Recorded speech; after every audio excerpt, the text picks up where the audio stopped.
On Wednesday, in an interview with the UK's Daily Telegraph, President Trump said he was seriously considering pulling the United States out of NATO because Europe had not helped it in the war against Iran. Yet, in his address to the nation on Wednesday evening, Trump did not mention NATO or the threat to pull out.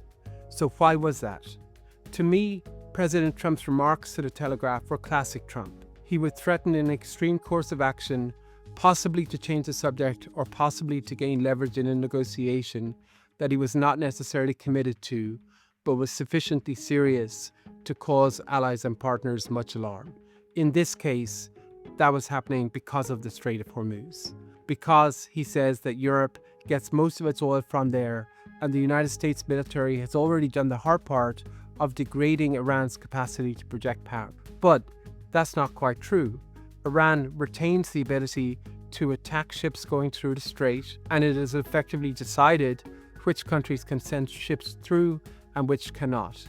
President Alexander Stubb of Finland called President Trump in advance of this speech, and that may have played a role in walking him off a ledge on the NATO threat, but we might expect it to come back in the weeks to come, particularly if the war is not going particularly well. President Trump cannot just pull the United States out of NATO according to legislation passed by Congress over the last couple of years. It would require congressional support.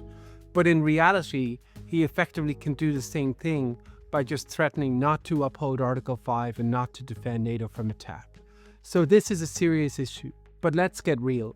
President Trump is trying to blame Europe because things haven't quite gone as planned in the war.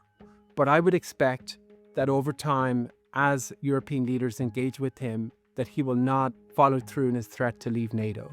There will still be problems. There will still be lots of issues, particularly on Ukraine.